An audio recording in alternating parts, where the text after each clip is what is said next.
Alright, hello everybody, good evening. Oh, sounds a little bit loud there, using a different microphone tonight. How are we all? Apologies for those that were... the bing bong is my computer telling me that I've just gone live on YouTube. JayEmm Cars has just uploaded a video. Well, thank you. Thank you, computer, for telling me that I have gone live. Without you telling me, I would never, ever know. What's the recipe today? I don't know. Today is going to be a relatively short one. I have been running around like an absolute madman. I've been doing a load of work. I'm working tomorrow, so this evening was going to be a reasonably short one. Going to be probably about an hour or so. So getting people in already. So hello, of course, to the ever-present Bib. Hello to Panos. Hello to Check Engine. Hello to Raucus. Hello to Michael Kane. Hello to Paul CS.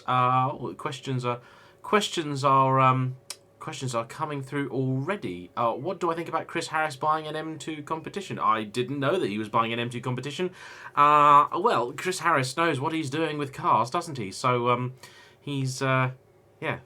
Go, Chris. I wouldn't buy one, but that's just me. Chris knows what he wants for sure, and you know, Chris enjoys every single car that he has. So fair play to the guy. There's a lot of people out there that buy these cars and don't use them.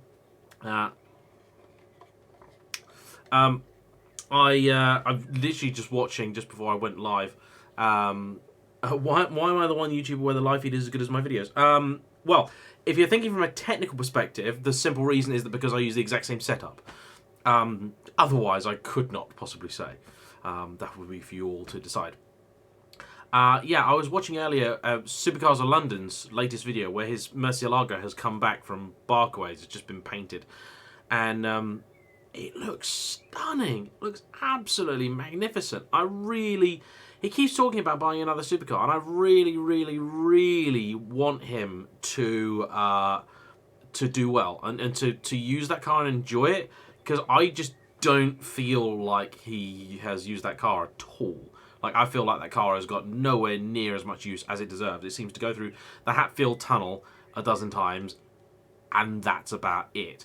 And it's nowhere near a valuable enough car, I think, to worry about putting another couple of thousand miles on it. Dix YouTube, yes, I know. It's just before 8. I was supposed to be live at 7 today. Got caught up in a few things. Wound up being outside for a lot longer than I realised. It's been a lovely, lovely day. I think I've caught the sun a little bit, although the camera makes it look worse than it is. But it's glorious out there. I was rushing earlier because I thought it might rain. Yeah, crazy.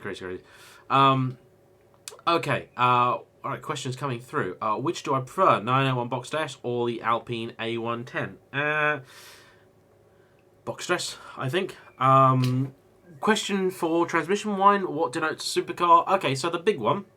The big one, the really big important one, which I would like your feedback on. I have a thing. I don't think a supercar can be anything other than mid-engined. I don't think a front-engine car, no matter how fast it is, can be a supercar. I don't know. Have I ever driven an E-Type Jag? No, I haven't. I did a video on one a little while ago because my dad used to own a very rare and unusual E-Type Jag, and I actually found and tracked down his car, which is now part of the Heritage Collection, a Jaguar Land Rover. So I actually did a little video on that, talking about the car, and they have said that I can take it out. It does get used. And driven regularly, so I really want my first go of an E-Type Jag to be my dad's old car. So that'll be quite special. So I'm looking forward to that. Adam, yes, I have very, very much been out in the sun today. Crazy as well, because for large parts of the day it was just on the cusp of raining. You know, about 1 o'clock it looked like it was going to throw it down, absolutely throw it down, and now it's beautiful. It's absolutely glorious out there. Okay. All right, what do we got? My thoughts on the Lancia Delta Integrale Evo. Beautiful cars, really cool. But I've not driven one yet. I have an offer to drive at least one. So obviously you guys will all know pretty soon. This week, when you guys will know when I drive that, you'll know what I think of it. In short, I've got quite lucky because I'm literally just coming to the end of all of the content that I had pre-shot. There's been a few things obviously over the last few weeks, a couple of months rather, that have been put in there that I've filmed. Mostly obviously this kind of style of stuff, not so much the stuff outside, but pretty much got to the end now of what's been pre-filmed.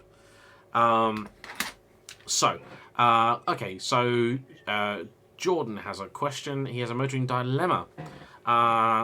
Swap his M140i for a Jaguar XKR 5 litre, an M3 V8, or keep the M140i and upgrade it, etc, etc. Okay, so do you need to put people in the back ever? Because if you do, that rules out the Jag. If you don't, I would personally go for the Jag. It is a very special thing. I love the E92 M3. Brilliant car. Fantastic thing. But the Jag is wonderful as a cruiser. If you want a hardcore drivey thing, M3 is probably the better car. It is more better down the twisties than the 140i. But the M3 is going to drink possibly even more than the Jag, and it won't feel as special. So that would be my thing. Did I follow the Silverstone auction yesterday? No, I haven't. No, I haven't followed the Silverstone auction. I did, however, after last week's live stream, go and see the Harry's Garage sort of walk around of all the stuff there. And there's some nice cars there. I can't recall. Actually, I tell you what, the Jamiroquai BMWs. I saw one of the Alpine one went today. The E30 that he built. That I think was my one. Yeah, that was the one for me. Okay, how far am I willing to travel for a road test? Depends very, very much on the car. I have to be realistic because in reality, most reviews won't return much in the way of revenue. So I have to be practical. I have to be realistic about that. Generally, I try and, if someone's really far away and they've got a car and it's unrealistic to expect them to come all the way to me, I try and find somewhere in between that suits both of us. The problem I have with doing reviews is the fact that I need the right kind of roads. And the right kind of roads are very specific. They have to be national speed limit, so you can get enough of a feel for the car's sort of straight line performance, at least up to a reasonable speed. They have to be twisty enough that doing 60 is something of a challenge for the car. They have to have plenty of suitable places to be able to do drive-by shots and that sort of stuff. And they have to be pretty quiet, that they can't be a really busy road because that's no good. And I don't want them to be near houses because I don't want to disturb people. I don't want to get in trouble. I don't want to draw attention to what we're doing, any of that jazz, because I've no interest in making life harder than it needs to be for all the other, YouTubers and everyone else. So yeah, I have a few different roads. I have one that I kind of have near. So that's an email just coming. I'll talk to you guys about it in a minute. So I have one in like the middle of England. I have a couple up in Scotland, that sort of stuff. So I try and find them, and I like them. When I do like them, I save them on my phone so I can remember where they are. Launch control is completely pointless. Agree. Yes. 996 GT3 or 997 Turbo backseats not needed. Tricky one. Tricky one. I love both of those cars.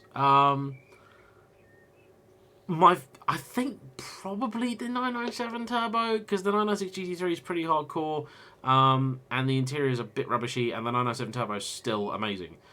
Do I rate the GT86 BRZ? Yes, I do, although I am one of these people that says it probably could use... it needs more torque, is what it needs, rather than power. Yeah. Okay. I should do a manufacturer... yeah, in one of the last live streams, Neil's mentioned this, I mentioned that there was a manufacturer who had a go at me about something I said that wasn't McLaren. Maybe one day I will talk about that. On a completely different note, the Lotus Evora. Will it ever go up in value? Yes, I think it will. Yes, I think it will. Have I ever driven a smart roadster? No, I haven't. No, I haven't. I think I've got an offer of one. I'm pretty sure I've got an offer of one. All this stuff here, these are all the cars that I've been offered to review. You might also notice I've got some caps. The caps are reappearing. Trying to get the whole room feeling a little bit more exciting, a little bit more interesting, because I'm hoping to make the live stream a continued thing. So, what else we got here? Trying to get these questions in order. Okay. So Team ZSX says he watched the Audi TT video at Brighton. Why can't there be more track videos like that? Because it's very, very rare that I actually have the luxury. I had the whole track to myself, organised as a favour of a friend of the guy that ran the track. That's not something that happens normally. To do that would ordinarily cost thousands of pounds. I can't be spending that amount of money on car reviews. When you watch Carwell stuff, they shoot at somewhere called Longcross, places like that. Just remember, the place they've hired probably cost them a couple of grand. I can't do that on a regular basis. I can't do that ever. Sports and Touring has joined us. That's a lovely guy called Anthony. I filmed with him not too long ago, so there will be a review on his very, very vocal 370Z coming out soon. Yeah, if you want to know more about that, check out his channel. Because, if someone said, what other YouTubers do I watch? I've been watching him. I've been watching a load of Harry's Garage, actually. Wound up in a sort of black hole watching all of his Lamborghini Espada rebuild stuff. Watched a load of the Tyrrell's Classic Workshop stuff. I've been watching a whole variety of things, really, of late. Okay, the new NSX. Yes, I love it. I think it's a great car. I want to spend more time in one. Edward Perkins asked a very good question. Why do so many manufacturers insist on fitting micro seats in their two-door cars when a nice luggage shelf with some nice luggage would be far more useful? I completely agree. As I understand it, there are a few reasons for this. Number one, in some territories, particularly Japan, you'll find that the average person can fit in the back, especially with the average driver in the front. That's just science. The other thing you'll find is that in some places, insurance companies apparently consider a 2+2 more viable. It's cheaper to insure. Some places don't look down on two-door, two-seat sports cars that favourably. There's the other thing as well that I think personally, it's that fool yourself factor. That if, there's a lot of people out there, maybe they've got to convince their other half or convince themselves perhaps that they definitely can use those back seats, that they are practical, even knowing full well that you're never going to use them. I think there's a lot of people that go, yeah, well, honestly, it's usable. Yeah, okay, sure, well, whatever. But yeah, I love the Ferrari Portofino, but I wish that there was parcel shelf in the back, which was, I can't remember if it was standard or an option on the California. But yeah. Hi to Mark, hi to Benzina Paul, hi to everybody that's watching, really. And there are many of you. I believe the YouTube stream thing is not working properly at the minute. My thoughts on the Mini GP3 versus GP2. Honestly, I really don't know. I think you'd probably have to check out Petrol Ped. If you wanted to know more about that, he seems to be much more into his mini stuff than I am. He would be the man that would know. Evening Mark, evening Owen. I hope you guys are good. Another one with useless back seats would be the Astons, the Aston DBS, DB9, stuff like that. Hi Andy. The car I've sold for the biggest profit. I think I've only ever sold one car for a profit, to be fair. My BMW Z4 M Coupe, and it was more of a, I just paid a very good price for it. It was my stepmother's car. She was selling it. She'd been offered a pretty rubbishy price as a trade-in for it, but the garage had a car she wanted, so I offered to pay the trade-in price plus like a little bit, like a couple £100. So it was better for them. They got a better deal. So I did that. So I made a little bit of money when I sold the car. I made like £1,000 or something. But otherwise, no, I'm generally not very good at making money on cars. That's just not how it is. Okay, so do I watch Formula One? No, I haven't watched Formula One in a long time. I try and get into it. And then I just, to be honest with you, I find myself so busy. The only car racing that I ever tend to manage to watch quite a bit of is the British Touring Car Championship, which I absolutely love. Okay, have I tried the 718 Spider yet? Yes, I have.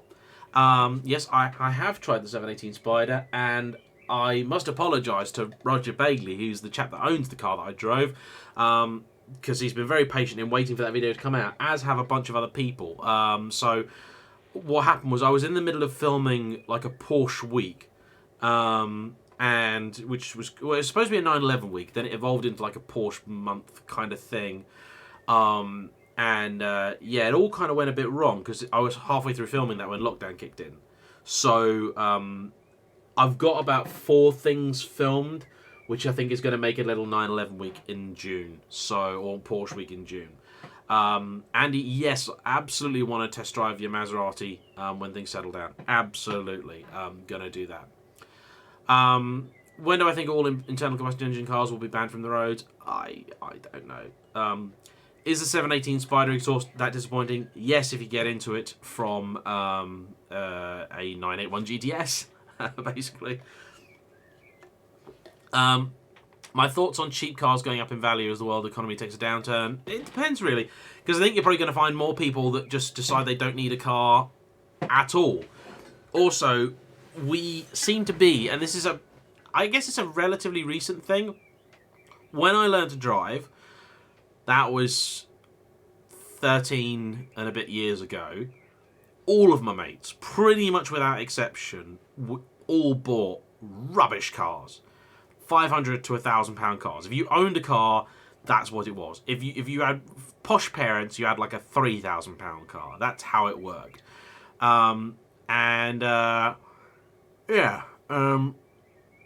Now everyone seems to just going for something brand spanking new. It's like we used to have old phones. My mobile phone for years and years and years. My dad's business used to have a big mobile phone contract with Vodafone. They had like 30 mobile phones or something silly. So every year they had an allowance of phones, and so they would get new phones in, and I would always have an old phone. I was delighted to have an old phone, loved it. I used to have a little Nokia. Someone will be able to tell me what it is. It had like a rubber cover on it, so you could throw it into a swimming pool, and it would be fine. It would be absolutely fine. I love those. Do I think there'll be a fully electric 911? Not soon. Not soon. Hybrid, yes. They expect that. Okay. Alright. I should do a Group B rally series. Yeah, I would love to. I'd love to do some more content. I have driven the Audi Quattro, and I want to do some more on that. Maybe on the Quattro Sport. Okay. Let me see. Hi to Graham Healy. Okay. Alright. Presley 1234567 has a question, which is he's thinking of going for an Audi R8 V10 Plus 2017 rather than the 911 Turbo S. What's my view on owning one? Which is more special? The Audi is definitely going to feel more special. The Audi is a full-on supercar. The Turbo S is lovely, and a proper 911, and all of the 911 Porsche guys will tell you that their car is faster and better and everything, but it's just not. It's just not. A Crazy Viking wants to know if my V8 M3, which presumably you're talking about, would be a Mini. Depends on the track, really. If you make the drivers equal, which we're probably not, I'm saying that I'm probably much worse. Yeah. Okay. What else we got? Michael Andrews is 6'5" and 25 stone. Would you fit in an MX-5? Roof down, you might. Roof down, you might. It's people get with some of these cars. People get hung up on weight. And weight's almost never the problem with these cars, unless you get to like 30 stone or something. That's not really an issue. It's your legs. How long your legs are, whether you can fit around the steering wheel, that kind of stuff. That's what's difficult, essentially. Could I please review the 90s Maserati Ghibli and or Quattroporte? I mean, I will try. If someone offers me one, this is the thing. I love people asking for me to review certain cars, but... yeah, I cannot, unfortunately, magic up these things. I don't like going out and asking for stuff. Do I think a GT40 replica is worth the £70,000 people are asking in terms of experience alone? Yes. Yes, I do. Yes, I do. It was magnificent. If anyone watching hasn't seen my GT40 review, please go and watch it. It's one of my favourite reviews of one of my favourite cars. It was magical. Brilliant. Wonderful. Really loved it. Okay, thoughts on Evora for 100 prices in the next 3 months? I don't think they're really going to go anywhere. Evora's depreciate at such a slow rate, and they're so rare that, yeah, they just sit there. Sometimes they take ages to sell, but they don't tend to depreciate.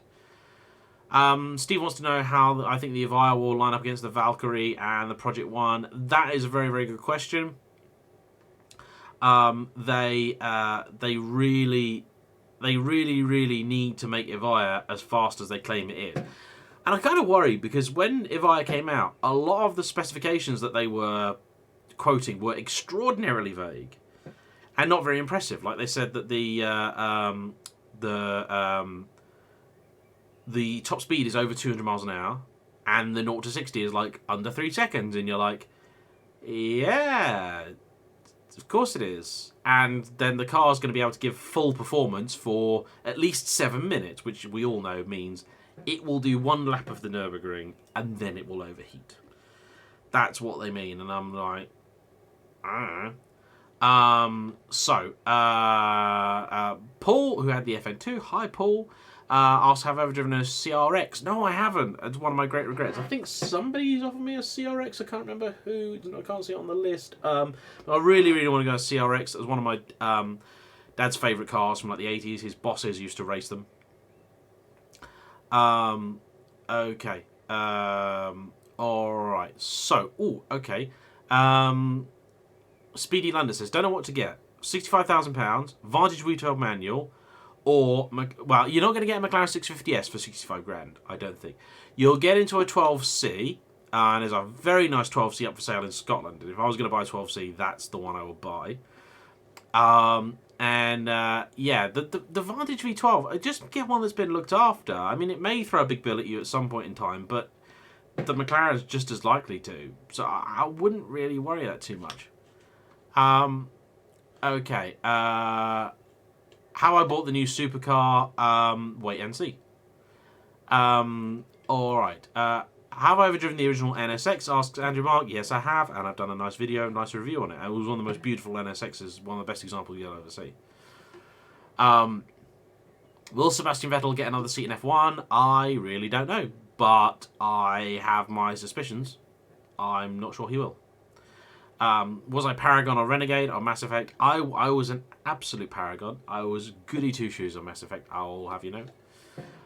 Yeah, favourite JDN cars? Oh, there are so many. There are so many. RX-7 I always quote as being a great, pleasant surprise. The NSX, really cool. Supra I wasn't such a big fan of. Skyline, haven't driven, but desperately have a thing for an R34 GTR, as does everybody else apparently, which is why I can't afford one.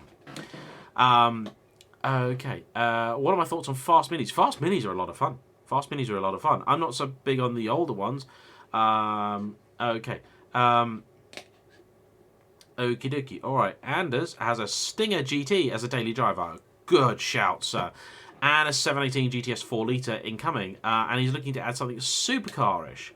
He's not a huge R8 fan. Well, you got a couple of choices there, you see. Now, you could go the classic route. You could go, say, the sort of Ferrari route, in which case you'd probably be looking at, say, a 360, 430. I think the 430 is a great car to be looking at right now. The prices have come down a bit. It's fast enough that you can have a hell of a lot of fun in it, but not so fast that it's obscene.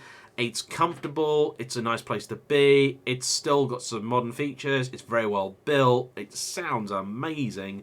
It's really grown on me, the 430. I used to really not like them at all, but yeah. Okie dokie. So, what do we got? So yeah, that'll be my thinking, personally. Alright, what have we got here? Anthony, you're right. It's a very busy night, isn't it? It's great. It's people are on it. So yeah, I'm very thankful to everybody for joining me on the live stream as always.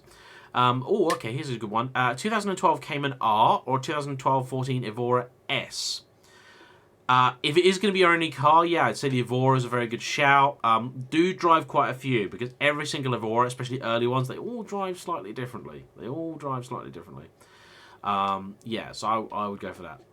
Best first car for a new driver, the nicest thing you can afford and comfortably run. Genuinely. That's what I think. Preferably something small.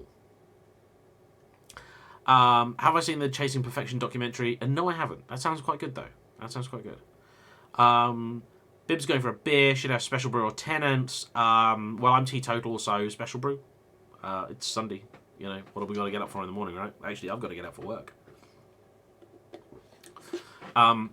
What watch do I wear? I don't really wear watches. I have an old tag somewhere that I've been meaning to put a battery in for about 3 years. There was a birthday present a long time ago. That's pretty much it. Okie dokie. Yeah, I know a lot of people are into the watch thing. I'm not a watch person. If you want to know about watches, go and see Damien and the Watch Guys, aka the Car Guys. Could I review a Mitsubishi Pajero Evo? I mean, I could. I mean, no one's asked me to, but I could. Oh, Edward, thank you very much for your kind donation. That will. You just bought me a Diet Coke, and here it is. Ta-da! So,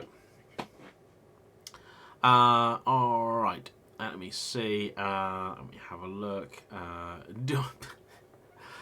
Brandon from London is asking some interesting questions this evening. No, I do not listen to Justin Bieber. I listen to much classier things like the Venga Boys. Have I driven an MG Metro Turbo? No, I haven't. Who is the better driver, me or Laurie? Well, it depends if it runs on roads or rails. If it's rails, it's Laurie. If it's roads, it's me. So, yeah. Actually, one of the reasons I was late today is I finally convinced myself to do a to finish off an edit I've been meaning to do for about 2 years. It's well over date. Well over date. It was an event that I went on with Laurie, with Kia. We did a trip around Ireland, and we drove all 4 generations of the Sportage, the little SUV that they do, or the medium-sized SUV, I guess, and we drove all 3 generations of the Sorento. Now, I put out episodes 1 and 2, which covered all the Sportages, but the Sorento one, the sound I wasn't quite happy with, the visuals I weren't perfectly happy with, yeah, it just, and then all of a sudden you're working so hard and things happen, and then all of a sudden that video is 2 months old, and then all of a sudden it's 2 years old, and you're like, oh no, is it ever going to be done? And today I got it done. Reese very kindly sent a donation through. Thank you very much. And his question is thus: in my honest opinion, is the Skyline R34 GTR overhyped and overpriced? Well, I haven't yet driven one. I have got an offer of a very special and non-standard R34 GTR to drive, and I very much look forward to doing that.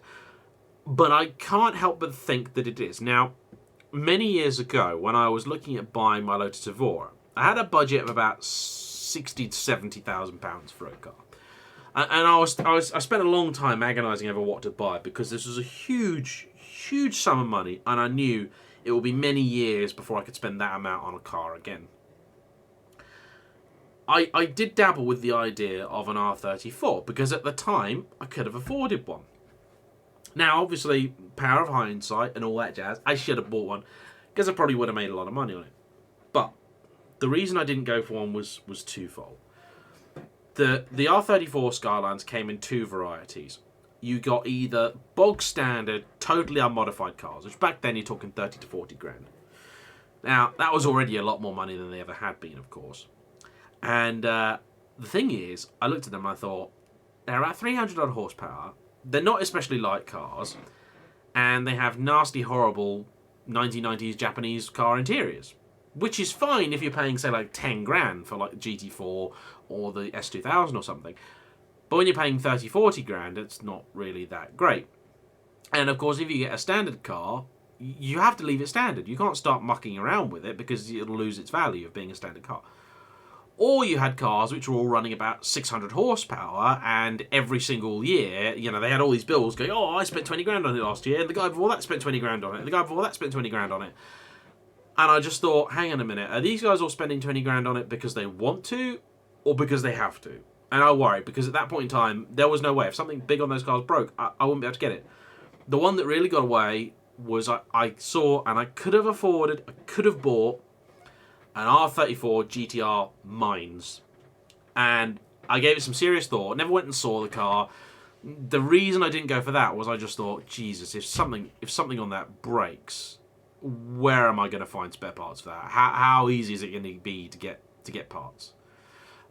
So I hope that answers your question in as best a way as I can. Favorite convertible that I've driven? I love the S2000. The S2000 is great. Ferrari 355 GTS as well. It's a very imperfect car, but such a wonderful thing as well. Okay, the new Corvette design. Any thoughts? Yeah, I prefer the old one. I prefer the C7. Really like C7 is a magnificent car. Brandon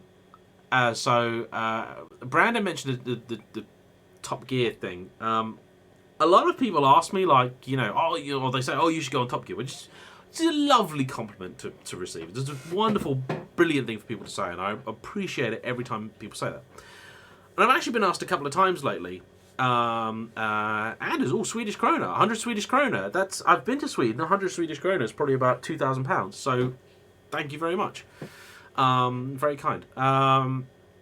You know, in Sweden they do Taco Fridays. This is a thing. Anders, you'll be able to confirm then. When I was last in Sweden, when I dropped off the M3, apparently Taco Fridays is a thing. It's a thing in Sweden. This is what I'm told.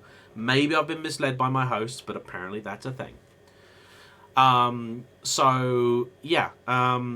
was I? What madness was I harping on about? Taco Fridays are true. There you go. Will there be a part 3 to the truth about buying McLaren? Yes, there will. There will be. The 600 LT's story, the 570 600 LT story is kind of done. The 720 is just being done. Top Gear. Thank you very much. So, if Top Gear came to me and they said, we would like you, we would love you to present, I genuinely don't know if I would take the job, and it's not like arrogance on my part. I mean, I would love to do something with Chris Harris.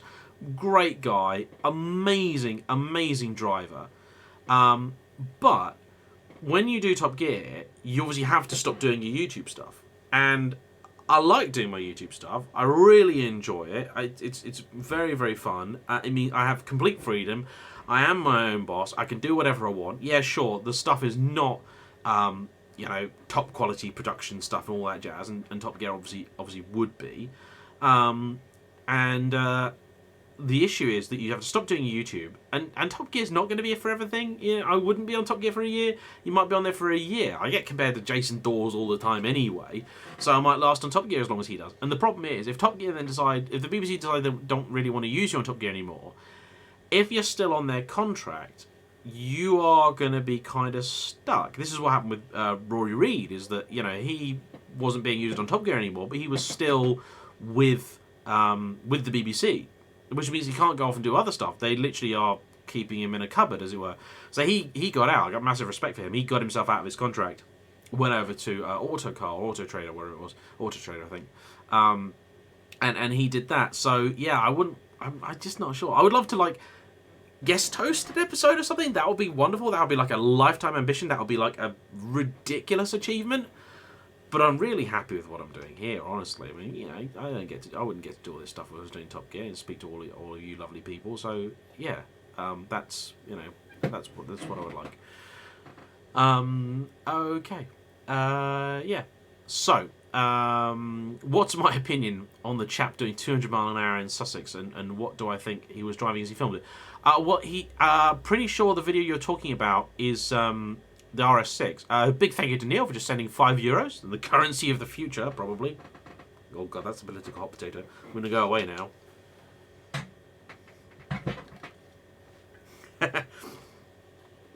Yeah, okay, Madman in the RS6. For a start, just filming yourself doing that. Any of us that have done those kind of speeds, I haven't done that kind of speed. I have done 174 mile an hour on the public roads, on the German autobahns. That is some serious, serious speed. Anything above 130 mile an hour requires serious commitment, serious forward vision. You can do it on the German autobahns because people broadly know that there will be people on those roads doing that kind of speed. That's the only reason it's reasonably safe. To do that on the British roads, he was herring past these other cars like they were standing still. It was absolutely hell for leather. I mean, he sounded like he was on something or other. I don't know, cocaine or Jesus or something. And he was just being... It's the act of filming it and putting it online that winds me up. Because it's people like him that are going to ruin what I do. Like, they are going to make it impossible for, you know, I am going to get, you know, lumped in with the exact same people.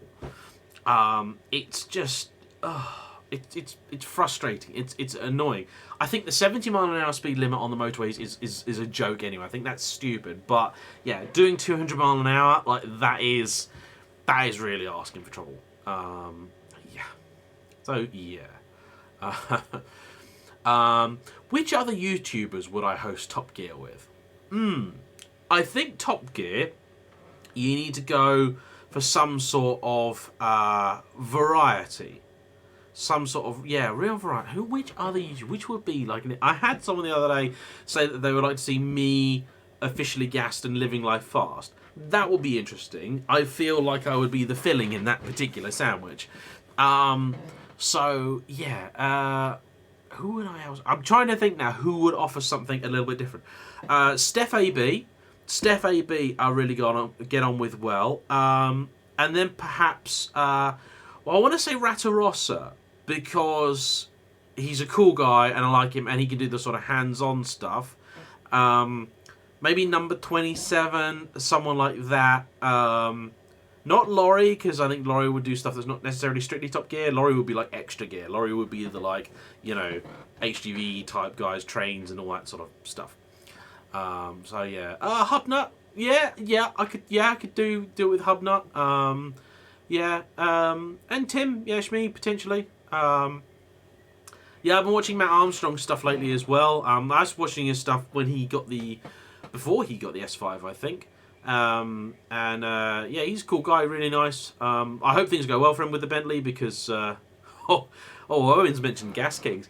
I was at the Autosport show in 2017, I think, and he had a big picture. He had a stand and stuff there. That's a crazy thing what happened with him. I never liked the channel anyway. I always got really annoyed at, you know, how many views he got from what was repurposed other people's content. He wasn't really putting the effort into that one, and yeah, then it turned out he was a criminal. Any interest on rebuying my first car for sentimental value? I'm not. No. My first car was a Peugeot 407. SW, which is the estate HDR, and I'm not sure. I'm just checking on a reg check thing now. That I don't think it's on the road anymore. Yeah, the MOT expired on January 2016, so I have a suspicion that yeah, I think that car is no more. I suspect. Yeah. Have I ever driven the 675 LT? No, I haven't. I really, really want to. I might have an opportunity to do that. Yeah. All right. Okie dokie, whatever. Colin Furs is kind of cool. I haven't really watched many of his videos. I know who he is. I know what he does. But yeah. Alright. So the Bentley that Matt's got is a Conti GT. He's doing a rebuild type thing, and he seems to be doing the rebuild things. The rebuild thing is very trendy at the minute, so I wish him all the best with that. Could I review a P1? Yeah, if someone was going to lend me his P1, I'm sure I would. Again, that sort of stuff. Would I say a Super 7 is a good idea for daily drive if you only drive a few thousand miles a year? No. No. Lyle wants to know what car I regret selling. That question, I'm going to have to do a video on the questions that I get asked every week, because that is one of the questions that gets asked every week, and the answer, Lyle, is my BMW 130i, because it was brilliant, and it did everything I wanted it to, and it was the best idea I've ever had, and I should not have sold it. Simple as that. Do I ever watch Alan Milliard? No, never heard of him. Never heard of him before. Yeah. Okay. Duncan, are you mad for considering buying an RX-8 for £2,000? Oh, if it's a decent one. No, not really. They're enjoyable. The trickiest bit with an RX-8 is not buying it, it's selling it. The people I know that have owned one have said they are pretty much impossible to sell. Rufus wants to know, would I join the Scene Through Glass podcast? Yeah, I would. If Sam asked, I would happily join it, but he's not asked. What's the largest amount of money that I've ever lost on a car? So technically speaking, it will be the Lotus, because I lost £13,000 on there. But I actually felt like that was pretty decent, considering it was a brand spanking new car that I bought. I put 25,000 miles on it in 2.5 years. I was very happy with that as a thing. The one that hurt the most was probably my Saab, because I bought a diesel Saab thinking it would be a great run around and sensible and, you know, diesel and save money, and then I lost £2,000 on a car that cost $4,000. That hurt a lot. Ferrari GTO, best looking Ferrari, yes, no. No, I prefer later Ferraris. I like some of the late 90s stuff, 355, 550 is not bad looking, 550 looks very sexy from the back. That sort of stuff. So there we go. 360 Challenge Stradale, yeah. Opinions on YouTubers raffling off their cars, not a big fan of the idea myself. I've considered it many times, and I don't want to say anything too bad about it in case I wind up doing it myself. But, yeah, I want to, from now on, I want to buy cars that I can see staying around permanently. Yeah. Is diesel the fuel of the devil? Yes. Yes, it is. Would I ever consider buying a used Giulia Quadrifoglio? Yes, I would. Yes, I would. It's a great car, really great car, and they're very good value at the minute. They're not expensive cars. When's the Celica going to be finished? That's another one of the questions that gets asked on a frequent basis. This year, we were aiming for kind of summer. It's now likely to be winter, because the hope is that I'm going to go to Japan in September. That's still on. So I've sort of said to him, like, please don't finish it in September or October, because I won't be able to pay you, because I'll have gone to Japan. I'll have spent all my money on model cars and ramen. Actually, not ramen, because I'm not a big fan of ramen. Katsu curry and Kobe beef, most likely. Yeah. So yeah.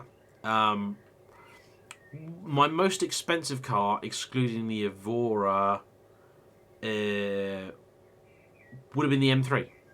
Yeah, it would have been the M3. It was 35 grand.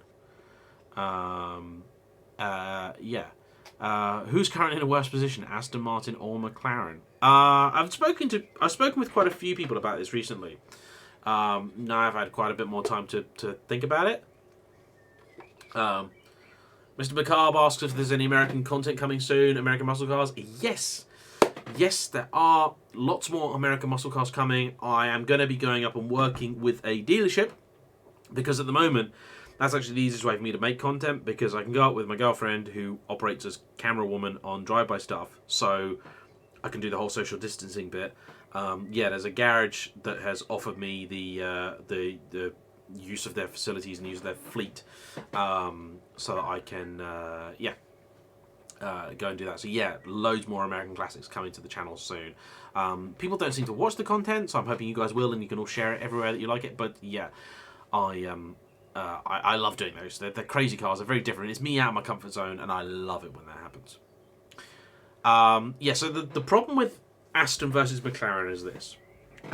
They both spent a lot of money, and they both don't seem to have anything to show for it. Now, well, not quite. Aston Martin got themselves in trouble because they were developing Valhalla, they're developing Valkyrie, they're doing DBX, and their core products, V8 Vantage, DB11, DBS, are not selling. That's a big problem. Done a whole video dedicated to that ages ago. Now, I can sort of understand Aston's problem because they've always invested all this money in the factory at St. Athan and all that sort of jazz. Yeah, Johnny's just mentioned it. They've done all of this stuff, and the problem is that they just ran out of money before they get the cars out the door. And you know, now we've got this weird situation going on, which obviously has kind of hurt them a little bit, or a lot.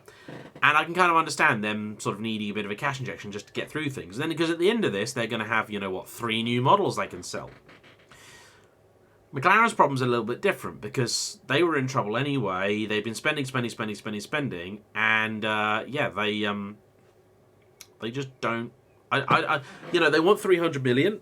Whether they're going to get it or not, I don't know. But if I had 300 million and they wanted to borrow it off me, my first question would be, how is having that money going to solve your problems? What's your business plan? How are you going to fix all of the issues that you have? Because I don't see it happening. Yeah, there you go. TDI tuning boxes, are they any good? Yes, they are. I like the guys there. They're very nice. It's a good product, and I've done a couple of videos on that. Would I buy a Lotus again? Yes, I would. I absolutely would buy a Lotus again. I probably wind up buying another Evora because I love my Evora. Love my Evora. What review offer hurt the most to turn down? The XJ220, we waited a year to do that review because I needed the timing to be right. That took a long time to organise. So I'm not sure that was a turn down, but yeah, that was one that I initially said, okay, let's wait, because it had to be right. It absolutely had to be right. Which defunct car manufacturer would I like to make a successful return? Lancia. I would love Lancia to come back in a meaningful way. I know technically this still exists, but let's be honest here, that's not Lancia, is it? That's a badge stuck on some god-awful stuff. So, yeah. £6,000 for a first car, what are you getting? Oh, get a Mark V Golf. Get a Mark V Golf. Cheers for the donation from Teeps. That's very kind as always. Okay. Let me see. Mazda are going to build an inline 6. Is it likely that Toyota and Mazda will make a sports car together in 2025 with that engine? Seems unlikely now that Toyota have already got the tie-in with BMW, but I'm not sure that's going particularly well for them, so we'll have to see. Why do I think that Lotus aren't reducing the price of the Elise? Well, it's very simple. So let me go on a quick website here. So let me do the inflation calculator because I was cleaning some stuff out and I found an old copy of Autocar from 1996. The Elise was just coming out, and in that they said, the Lotus is going to be a bit more than people thought. So it was more than £20,000. It's about £21,450. I seem to remember a price being cited. £21,450 in 1996 in 2019 is £40,500. So in real terms, the Elise hasn't got that much more expensive. Considering the specification is that much higher, it hasn't got that much more. The Elise is made using a very labour-intensive method. It's a very difficult car to make, and the problem is it was never going to make much of a profit. And people think that they should still be able to sell an Elise for 20 or 30 grand, and the reality is they just can't. And Lotus, I think, should have focused more on the high-end stuff, more Evora type stuff, more luxury cars, more Esprit, and they had a plan for that. And one day, I've got a brilliant interview recorded about what could have been at Lotus, and one day that will come out. One day. And that's going to be a great interview when it does. Have I driven any of the older Nissan Z cars? Yes, I did. The most amazing Datsun 240Z. That was brilliant. Okay. I'd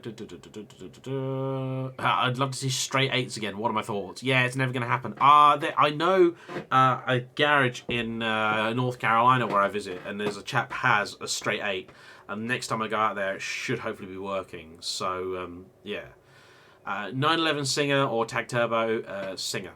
Yeah.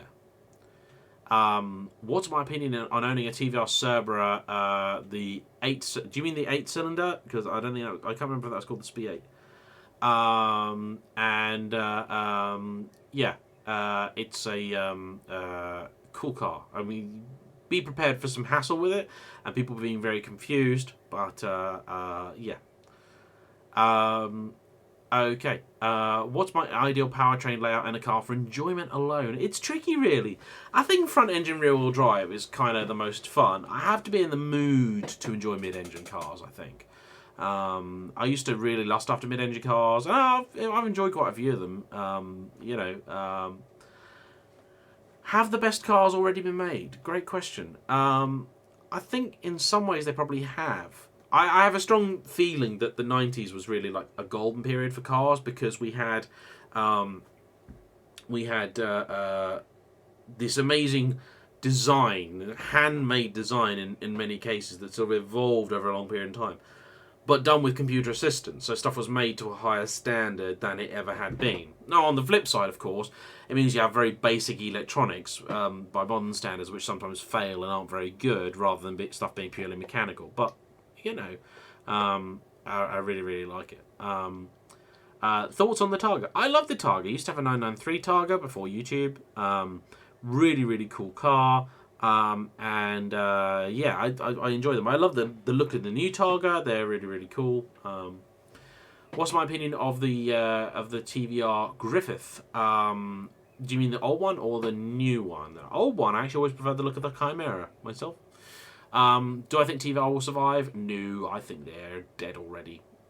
Funny thing, they put a posting out the other day saying that, yeah, no, coronavirus hasn't affected them at all. I mean, they've taken so long to do nothing, and now they've actually been handed the most brilliant excuse that everybody would believe, and they don't want to take it. Steve wants to know what I think of all the supercars that are around today in 20, 30 years. Are they going to be 30 grand? I hope so. I mean, that's what used to happen to supercars, is they got cheap because they were always expensive to run, so they'd get cheap. I hope they're still about, the one thing, if all new cars had to become electric, I can kind of get on board with that, but where I really, really take issues when they start trying to take our old cars off of us. The fact is that even now, people really don't tend to drive cars more than 20 years old, not in the UK. Unless they're enjoying it as a classic. And that's such a tiny proportion of vehicles. I really don't think it's making that much of a difference. I really, really don't. Okay, yeah. Johnny's asking how much... So if I said that the M3 is the most expensive car I bought, how much did I pay for the 993? Well, the 993, me and my mother bought together, and we paid 15 grand for it. That's how long ago it was. And we spent a lot of money and we sold it for 22, and it also hasn't been MOT'd for quite a long time, which I was very sad about. So yeah, Landmaster says he's seen my review on the Morgan 3-wheeler and he's convinced to buy one. Enjoy it, love it. Do I like RWB Porsches? I'm on the fence. Sometimes I'll see a picture and I'll go, that is amazing. Sometimes I'll see a picture and I'll go, that's not so great. That's not so great. Kevin, glad to hear that you're enjoying the better paddles in your M2. I feel paddles are one of those things that so few car makers get right. Really, McLaren are the only one that spring to mind as getting them right as standard. And it's a real interaction, and having decent paddles can make these sort of, synthetic, automated gearboxes feel much more involving. Just a little bit of resistance, a little bit of click-clack. The BMW that I had, the M3, had aftermarket paddle and aftermarket wheel, and they were just, they were the best ever. Best thing ever. 993 and 964. Interesting. Used to be just a pure 993 guy. Never liked the look of the 964. The look of it has grown on me. Guards Red 964 with some tasty bits on, a little bit of a ducktail on there, really really nice, and I love the 964 to drive. The 964 is so delicate, so gentle. Really, you just bimble about it. You just have a lovely, lovely time. How can Shmee afford to buy all of his cars? By being an internationally famous and very successful YouTuber. Yeah. Alpha Julius paddles are spot on. Yeah, they are. Okay. Yeah, and the Ferrari ones are quite good. They're not brilliant. They're quite good. I tell you the problem I had. The last Ferrari that I drove for any period was the Portofino.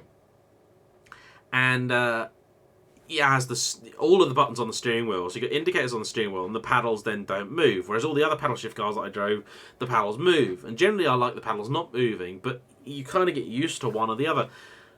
And then when I give the Portofino back, and I was driving my Honda, I was trying to do the indicator with my thumb. I'm sitting there going, "Oh, you idiot, you absolute moron." Ian from Calgary, welcome. Okay. Do I think cars are becoming more expensive in comparison to people's wages? They're certainly becoming expensive. Yeah. I'm not sure wages are going up in proportion.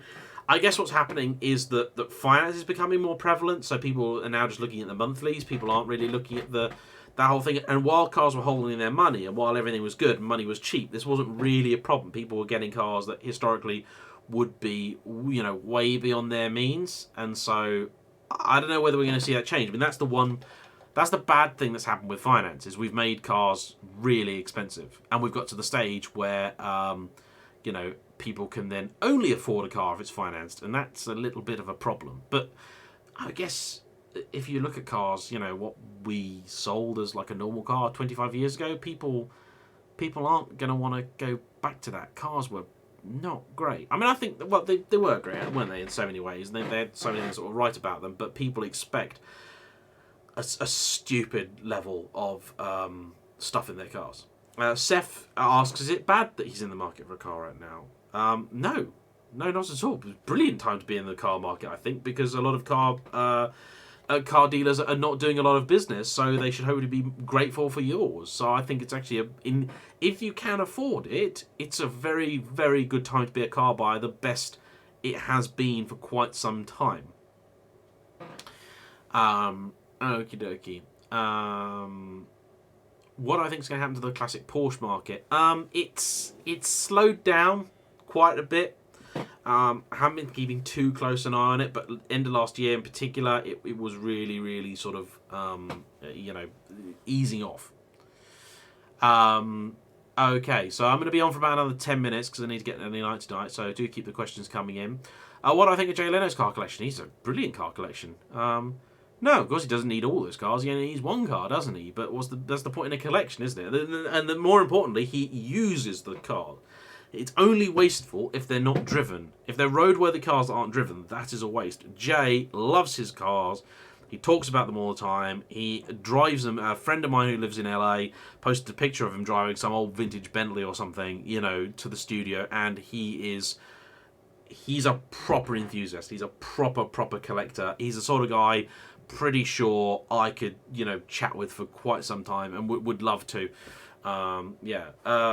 Mercedes 6x6 thoughts. Well, if you're going to go for the ultimate stupid thing, it's the ultimate stupid thing, isn't it, really? Okay.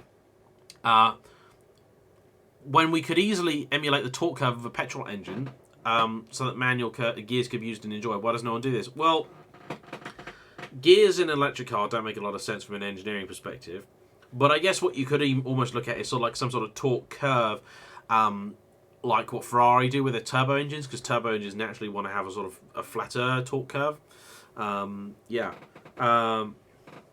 Should I seek out a change-driven engine for reliability? Well, I mean, the thing with chains is if they go wrong, they are a lot more expensive to replace than belts, and there are quite a few different engines, Alfa Romeo ones in particular, that have chain issues, some of the BMW ones, and all that sort of jazz. And so chains aren't the be all and end all. They can be nice, they can be decent and reliable if they're reliable. You know, a lot of the old 6 Series stuff I had, was great. You know, did hundreds of thousands of miles, no problem with the chain at all.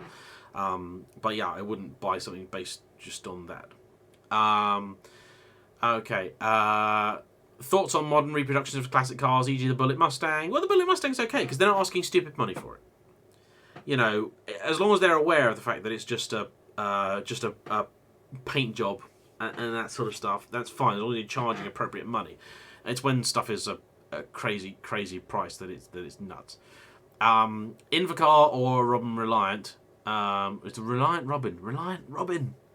For the NC500. The Reliant, because I've done some of the NC500 in a Reliant Robin. So yeah. What do I think of Remove Before Race? That's Mr. AMG, isn't it? I've seen a couple of his videos. I've got nothing against them. He does a lot of Mercedes stuff, and I'm not that big into the Merc stuff, so I don't often have a lot of time to watch it. My thoughts on the 2000s Lotus Europa, which was the S and the SE, I think, I can't remember, which is like the Elise. Well, actually, it was a VX220, I believe. I think it was the VX220 coupe type thing.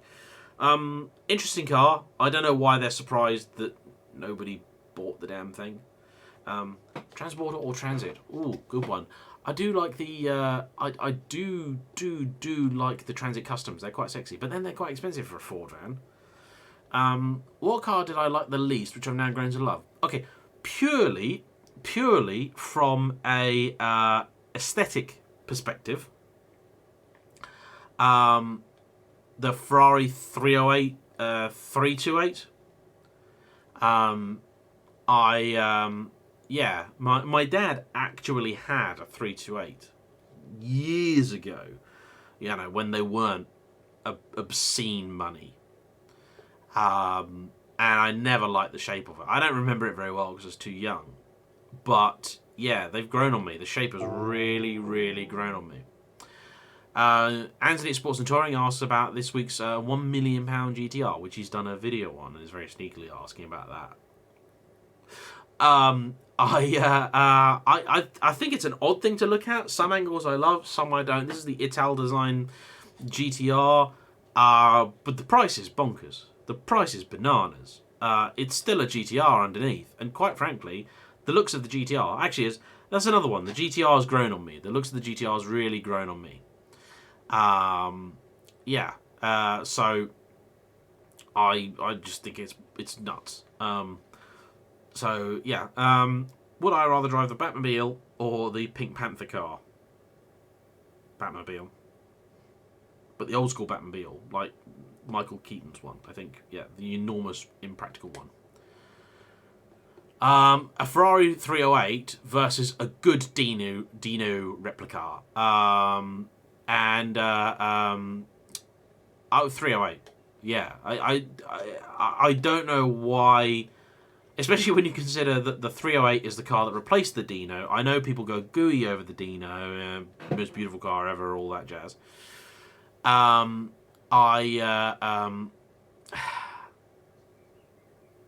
would prefer a good 308, a good real one. I'd prefer a decent MR2 over a Ferrari replica, because I've got nothing against the MR2. The MR2 is a lovely car. When will I test a C8 Corvette? When I get offered one. When I can. Have I ever driven a Renault Twizy? No, I haven't. Got an offer of one, though, to review, I think. Got an offer of one. Thoughts on the Series 1 Exige? I have an offer to review one, so I will do that when I can. Couple more minutes. How important are looks to me in a car? Actually, they're really important. They're really important, because I try and only buy interesting cars now. And the first thing you do with a car is you look at it, don't you? And if I look at that car and I don't just lust after it, I don't really want it. Have I ever bought a car that I thought was ugly? The S-Class was silver. Yeah, this cost was silver. Oh, wow. Very, very kind donation from Richard. Thank you very much indeed. Thank you. Do I think that wheels make or break a car? Yes, they certainly can. They certainly can. So, 360 Challenge Jdn as a great example. The Challenge Jdn wheels look amazing. The regular 360 wheels, just not so much. Ugliest car in existence, Triumph TR7. I know. Lot of people not going to agree with me on that one. Okay. Do I think that the Italians design the best looking cars? They can. They certainly can. The Japanese have done some pretty good stuff too, but I think it's the Italians still that just, yeah, they can just get stuff right. Yeah. Oh, the Ferrari F512M. I mean, just in general. I mean, what were they thinking? Like, yeah, I just no. I mean, look, I'm not a fan of the looks of the Testarossa. I'm just not. Never have been. But I get it. I look at it. I get it. It's grown on me a little bit. It'll never ever be something that I that I want, that I lust after, that I want in my garage. But I get it. But 512M, just don't understand. Chris Bangle design cars that were handsome. Yeah, I mean, I've got the 7 Series, the Bangle 7 Series. And it's it got a lot of stick when it came out. A lot of people didn't like it, but actually, it's a great looking car, and he got a lot of flack that he didn't deserve. The cars he designed, the stuff that came out under his tenure in at BMW in particular, it looks great now. We moaned about it at the time, and I don't know why, because they're great stuff. Best looking race car of all time. GT40, maybe? Alfa Romeo 33? Lancia 037? Yeah. Okay. Have I ever driven a Donkerfort? No, I haven't. Really love to. Tried to get in with the factory. Didn't work. They didn't want to talk to me. So, yeah. Will I do a garage update soon? I will when there's an update on the garage, really. It's just not really... Yeah. Why is Ferrari still stuck in the 458 design era? Well, technically speaking, 488 and F8 are all evolutions of the same thing. I think we can expect with the new car coming out, the probable V6 hybrid that's going to be a replacement for the F8. I think we can expect a new design language from Ferrari. I think it's going to be a serious change of looks that SF90 is kind of previewing there. SF90 is quite a cool looking car, I think, and we really want to see one in the flesh. Are McLarens ugly? No, they're not. No, some of them are actually really good looking. I think the 12C and the P1 are the two, and the F1LM, but mostly the 12C and the P1 for the modern era of McLarens. Yeah. Do I share Laurie's love of trains? No, I don't. What's it or skips? That one's easy. That's skips. Yeah. Okay. So that is, I'm afraid, all we have time for today. Oh, last minute donation from Sparky. Thank you so much, Sparky. I want to thank everybody for joining in. Sorry I was late. I'm sorry I have to head off early. But I am out tomorrow filming more lovely content for all of you. It's a couple of really exciting cars. It's some amazing stuff coming out because I have to get back to work to keep making all this stuff. I really hope everyone's been enjoying everything while while this has all been happening. And yes, for everyone that's asked, I'm really enjoying these live streams. I'm really enjoying it. I don't think I'm going to be able to keep them up weekly. I just don't. But once I get back to work, I do want to make them a regular feature. I do want to, at least once a month, I really do want to do these because I really love it. I really love the interaction. It's a great way to speak to all of you and get some direct feedback and stuff. And I might, and keep an eye out for this, maybe in June, I might dabble once again with doing a premiere, which is a sort of way of doing this. So the premiere is the sort of live thing. We can watch a video as it comes out. So we've got a couple of videos coming out that are going to be quite special. Yeah, and I would love to see people's reactions sort of as they as they come out. So yeah, so thanks to every single one of you for tuning in once again. Really appreciate it. As always, you are a wonderful audience, and I would like to see you all again on the next live stream. Thank you so much. Bye bye.